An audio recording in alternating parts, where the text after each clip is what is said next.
Hey guys, wanted to make a video today that's a little bit different than what I've been doing. This is just a parenting tip, I guess you would call it. I just had some things happen today that were, I think, really powerful and would be helpful to share. So I'm going to be a little bit vulnerable today, kind of give you an insight into my life as a parent with my own kids, and I think it'll be helpful for us all. It has been for me as I've just kind of been thinking through it and writing about it, journaling and whatnot as I'm improving as a parent. All I'm doing really is trying my level best to apply truth to my life, and I am broken. And but God's done some awesome things in me and just recently that have just been the really good things are happening. And so just wanted to share some things. I had talked about the difference between training and educating and finding that balance of how much of each. And I don't know that there's a perfect ratio. Not that it terribly matters. We need to be doing both of them. I think the emphasis definitely needs to be on education. However, just because that needs to be the proactive thing that we're really making sure we get done, because the education portion, again, the differences being training are external standards. Here's how you keep your room clean, you keep the house clean, you brush your teeth, you study this way, those types of things. Those are externally enforced standards, as opposed to education, which is drawing out of what's within. That's what I think the purest, as far as I know anyway, the purest form of education is drawing out of potential. Okay, so and it takes both to do that, and we've got to do both. And ultimately, what we're doing as a Christian is we're understanding how He fathers us, and that's a learning curve to learn that, because He does it perfectly. He doesn't do it like us humans, He does it perfectly. And so many times, because we're human and we only know what humans have done and do, we tend to throw that off on God, and He doesn't parent the way humans do. He parents perfectly. And so we really need to make Him our study. That's what theology is, the study of God. We need to be students of the type of Father that God is, because He does it perfectly. And then as we get in the rhythm of being fathered, and we're growing because of it, because we're in alignment with Him and we're in the growth zone, so to speak, with Him in relationship, and we're trusting Him more, and we're understanding He's good, good, good, good Father. God good, not human good, God good. And we're understanding that, so we're trusting Him more, and those types of things. That's when you're really beginning to grow, and you're seeing more and more principles of truth and life and so forth and so on. So, but anyway, let's talk a little bit about this training and educating, because God's going to show us how to do it perfectly. That's the point. And so today, I was at the house this morning. The kids had already gone to school, so I was there alone, and I was kind of doing my thing and finishing up the things that I had scheduled for the morning and my morning routine. And I had gone down, I was downstairs, and I had gone into Joshua's room, and I went into his room, and man, the thing was immaculate. And I was like, gosh, way to go, Joshua. He's doing so much better with his room, which is something that we've been really, emphasizing here of late. And he's been doing better and better and better with all things considered. Even this morning, he got up at, I don't know what time he got up, but he set his own alarm to get up early, and he worked out. And these are things we've been suggesting that he do. I lead by example. Those are things. These are things that I do, because I believe that it's being a good steward of my life. And so So I do those things, and Arita does those things, and we say, hey, this is a good thing to do. You ought to do this. We don't use that. We don't train that in terms of you're going to do it. I think that would be not a smart thing to do. But we want to influence him to do such things. And so this morning he did it. I'm not trying to brag on my kids too much. Okay. Anyway, he did it today. It's not like this is what he does. So I'm just giving you some examples of the things I'm really proud of him about, because I was just really proud of him this morning. Watching, him getting up there, I didn't have to even go down there and get him up, which is typically what, I get up all the kids early in the morning to get them ready. Joshua has been spotty at doing this because we've been suggesting it for some time, but he got up on his own this morning. He worked out without me saying a thing. He'd got everything, his clothes on, everything ready to go. He's up early upstairs where we're, getting things going. His siblings were, getting themselves put together, and he'd already done all that and was just ready, was reading a book, sitting there waiting, reading a book. And so I was just super proud of him for a lot of different reasons. He's been just doing really good lately. And but I had gone into his room and I'd gone like, oh man, look at this room, it looks awesome. But I walked into his bathroom, and on the floor were all these clothes. He'd obviously just taken off all his clothes and left them there. And I was like, standard violation, I found it. It was almost like a little joy or something. I don't know, it wasn't joy, but it something rose up in me like, oh, I've caught him. Anyway, so, but I immediately thought, but hold up now. I'm so proud of him for these things he's done well here of late. And so I don't want to pounce on this as a standard violation. I guess it's the difference between the letter of the law and the spirit of the law. You're always weighing such things out, and how do you go about it? And so I immediately turned to the Lord and said, God, how do you do this? How do you make a note of this infraction without sending a message of that would not be anything but I'm very proud of you? Because the thing I want to say to Joshua right now is, way to go, buddy. I'm just proud of you. You're just doing great, and that's what I want to say to him. I don't want to hammer down on this kind of minor infraction. But as I prayed that, immediately what came to my mind was a brother of mine who I was with yesterday in a we meet weekly. He's an older father, now grandfather, and so he's been there and done that. And he was praying for me at the end, and in the middle of his prayer, he kind of stopped praying to God and spoke to me. And what he said was, tell your children that they are precious to you. And he said a couple other things along those lines. And man, when he said it, it really, it was the word of the Lord for me at that moment. And basically, these are things I know and I've prayed to be able to do for years, because it's out of Eldredge teaching. John Eldredge is one of my favorite teachers, and he teaches this, to delight in your children, because God the Father delights in us. He likes us and he loves us, and he wants to be with us doing what we love to do, as long as it's not sinful. But he's with us at all times, and his love for us is great, and he loves to be with us and enjoy what it is we're enjoying. And that's the Father that we have as God.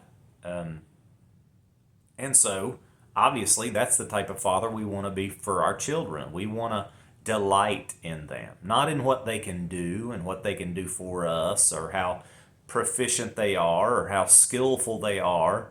Not for those reasons, but just because they're ours. And we think they're precious because they are. And I don't do such a good job of that, but this is something I'm really focusing on to do.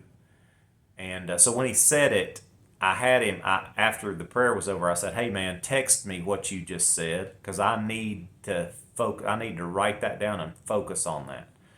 And so as soon as I prayed that little prayer, that's what came to me. And and this gets back to this education versus training, because the thing about training is that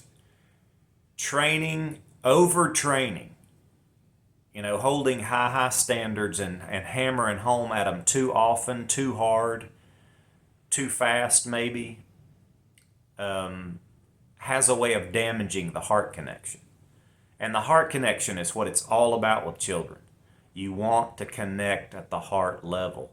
And the way you connect at the heart level is that and this takes both. It takes the pipeline of the child's heart being aimed at you. And that's not always happening, parents. You have to really understand that many times your children are going to turn their pipeline. It's almost like I've had it taught that it's like a pipeline that's coming out of their heart, and it's aimed at something. It's always aimed at something. It needs to be aimed at you and through you, God. But that's not always the case. So that's one aspect. You need that heart to be aimed at you, and then you need to have your heart aimed at them, to where this bridge is built, this connection is made, and then some powerful things can go over that bridge from heart to heart. And that message of "you are precious to me" is the core of it. I delight in you. I love you, and I like you. I think you're funny. You're creative. You're strong. You can just list out those qualities that you feel like you have, or that you think towards your particular son or daughter. But those things need to be communicated deeply. And I've not done a great job of that. Sometimes Joshua's done a lot of things here in the last year that I am proud of. But it's both. It's creating that heart connection with him, and then it's saying it and meaning it. You know what I mean? Like a lot of things we've said to him. I've spoken to Joshua. Like in basketball season, I felt like he's not the greatest basketball player. I mean, who is when they first start? But it's not that he's a great basketball player. But what I was proud of is that he stuck with it all year, even though he complained about practices and things like that. He stuck with it because we told him, hey, when you start, you're going to finish this. And he grew. I saw him consistently grow in skill and in his passion to play through the entire season. I was very, very proud of that about him. And I did tell him that, but it's almost the obligatory after the game, hey, way to go, I'm really proud of you, you did this and this and this. And it didn't feel like my full heart was open, and his heart maybe wasn't as open to me. You never know these things exactly, but I want to make sure that in my time with Joshua, from day to day, in the mundane of day to day, when it's just normal day-to-day life, that I'm making connection with him. His heart is wide open, my heart is wide open, and I'm getting across that bridge. You are precious to me. Joshua, you are funny, you're creative, you're strong, you have so much potential I see in you, and I like you. I like spending time with you. And that's something that here recently Arita had said to me about him, that she just really enjoys him. These little quirks in his personality and just who he is, and I was like, yeah, I mean, I agree with that. He is. But when she said that, I was, as the father in the home to a son, I was like, man, I haven't told him that. And that's so important, fathers, that we affirm those things. Not only that we delight in our kids, that we're spending time with them, that communicates that love, that I just love being with you, doing what you're doing. Whatever you're doing, I love that because I love you and I really like you. And look, you're funny and you're creative and you're strong and you're smart.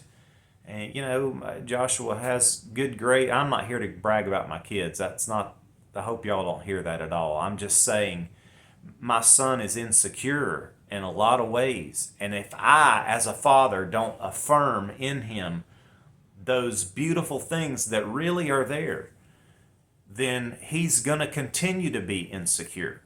And so that's not God's will for him. And it's not my will for him either. But if I don't engage as a father and as parents too, I'm not trying to exclude you moms because you guys are critical. We're all in this together. We're as one. But the father's voice needs to be spoken, especially in my estimation. I think fatherlessness in our nation is the number one problem. Fatherlessness is the issue. The father is the one that God told to bless, to identify, to affirm. You be that as my representative. That's our job, fathers. And so I am speaking to you, fathers, in this particular way. As I'm speaking to myself, Paul, get it done. Do this. This is critical. Make sure this is a part of your daily experience with your sons and your daughters. They equally need that. But it's just loving. And again, that's what educating is. Let me look at my notes here and make sure I'm not leaving something off. I think I've hit what I'm wanting to hit here, guys. I think it really is. It's about the education piece is the most important thing. Because this is what God does. God gives us promise, right? Now I'm back to us as parents in your relationship with God the Father. What God's doing in you is He's always fathering. Now training is happening all the time. As I've said before, training for God the Father is when we violate a principle that He spoke into creation, we feel the pain of it. Sometimes it's hard to connect the dots as to what you violated and what was the pain that you got from it, but the wisdom will reveal such things. So training is going on all the time, but God's always with us in the training. He's present to say this or that. He's always present. But the Father ultimately is saying to us, this is who you are. Father is always educating. He's calling out the promise. See, the promise in us is Christ plus us. See, so He's got a lot to call out. He's got perfection to call out. It's more about learning how to be perfectly loved.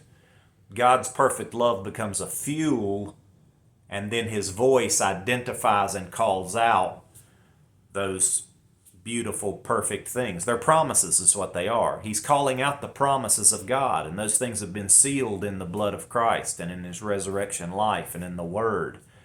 So the Father's always calling out promise in us. And so just know that, parent, that's the type of Father that we've got. He's perfect at it. So be perfectly fathered by God. Allow Him to do that. Be intimate with Him. That's critical because we can't do things for our kids that are not happening in us. We're the lid to this thing. We become the lid in the home. So take the lid off.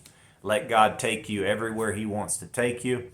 You've got parents, you have the same things written on your heart, and you may be a little bit behind you may be a little behind in understanding that because we haven't been taught that. I mean, maybe you have, but I don't think most people have in their Christian walk. So, but you can catch up right now. Get up to speed. Say, Father, I do believe that. I believe Ephesians 2:10. I believe I have a calling, a destiny, a uniqueness, a unique personal significance that we all have a voice. And I'm going to do a video on that also here in just a little bit, but I wanted to get this one done because it just was a good picture into the brokenness in my home. I think the other thing I was going to say, and maybe I'm making this video too long, but let me see what I got here. Okay, it's 20 minutes. Let me share this too. because it's parenting's just difficult, and things get out of whack. You can go through seasons of difficulty where it just gets really hard. There can be things, in other words, there can be things happening externally in your world that make things a lot harder on you, and that's just a reality. And so it wasn't long ago that we were really having a hard time. It was hard for me to see the beautiful things in my kids because I was so overwhelmed by the negative things that were happening. So let me take you back a few months in our home. Chaos seemed to be ensuing. I mean, things were so out of whack that my kids were constantly calling one another idiots. I'm just trying to be honest with you, they were stepping on each other every chance they got. They were bothering and frustrating each other all the time. They were creating chaos in my home, and I'm a man of peace. I like peace. And they were wrecking my peace, and I got to the point where I was literally thinking, I don't even like my children. I don't like these people. I don't like them. Who did this to them? You come to that, and it's like, that's when you look in the mirror. Oh my gosh, I'm the one in charge here. I've done this. See, that's that personal responsibility piece. Listen, if you're the father, it's your responsibility. What's going on in the home is your responsibility. It might not be your fault, but it is your responsibility. So the only way to possibly change it is to get inside that circle of influence and focus on that. You change and everything will change for you. That's just the way that it works. Those are the principles. See, that circle of influence will grow into your circle of concerns, which your concern would be, I got kids I don't like. That's a concern.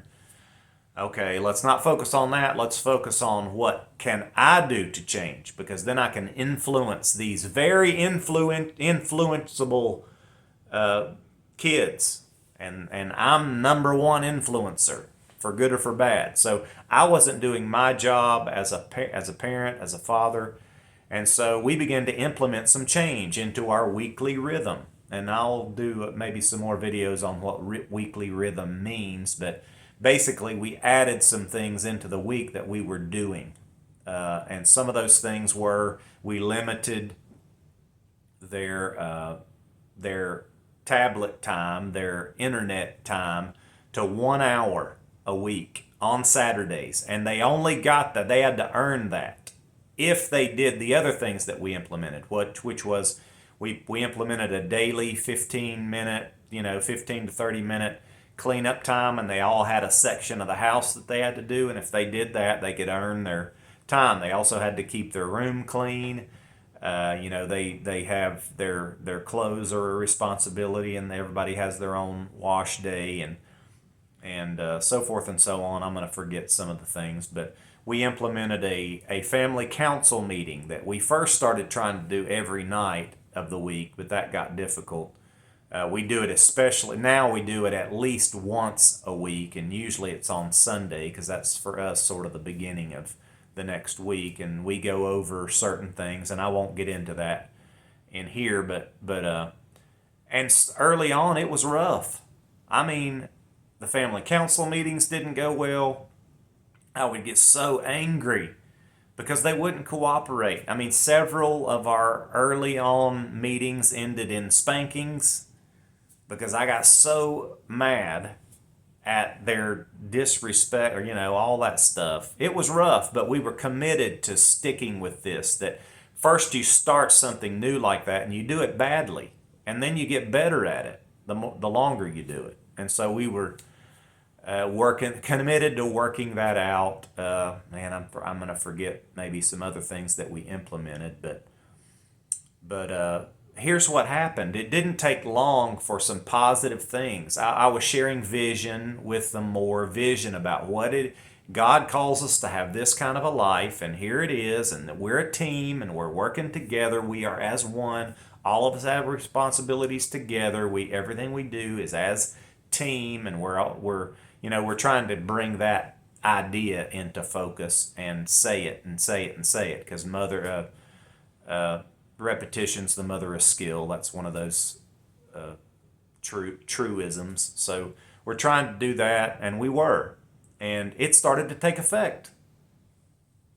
I mean, I changed first and got control of things by implementing things that are going to help the scenario, just applying principles of truth and doing them consistently. Arita and I did. She's the rock. I'm the one that has a difficulty with implementing and following through. So I'm really the one that changed here, just to be honest.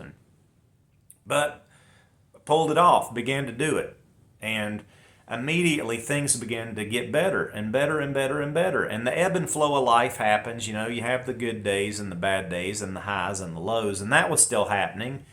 But you just keep on motoring on this course, and the highs kept getting higher, and the lows would not be as low, and so as we motored forward, things have just gotten better and better and better. And lo and behold, I start seeing these beautiful things come out of my children. They started blessing each other and helping one another. They started laughing more and having fun together. I saw them cooperate. I saw beautiful things that I liked. See? I liked those things. So it's like this spiral, this upward spiral, or this downward spiral. I mean, you choose, father or parent. And so what I'm saying is that it got easier and easier for me to love and like and affirm. It's getting easier because there's a lot of things I'm happy about them about. But that is because I started bringing in order, order, which is care, and it's love, ultimately. And that's God. God is He brings order into chaos. That's what He is. That's who He is. And that's why we've got to dial into these principles so hardcore at this time in American life, where chaos, the God of chaos, is being unleashed on the culture. And the answer to it is the God of order and love. But you just want to make sure you don't take that into harsh training. Don't let that be the letter of the law. That will not work. If you do that, and I've seen this in so many parents with their kids, and I'm not judging, I'm just observing, but they went too heavy on the training side and using righteous training into and as soon as the kids could get away from them, they're out of there, man, and they're not following it. See, they didn't make the heart connection. If you'll make that heart connection strong, the kids will take some righteous training. They'll do it. But they love you, and they love the God that you're in love with too. See, that's how you make the connection from God to your kids. And you're the one in the middle. You're the one that makes the difference.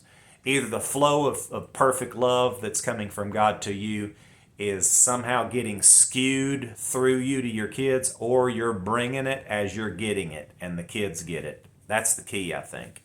And I say all this humbly.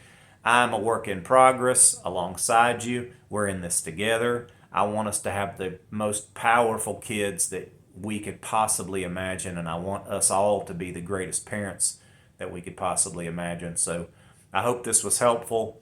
I know it's a bit long, but hey, what's more important than these things? There isn't anything. So, guys, I love you. I'm with you in this.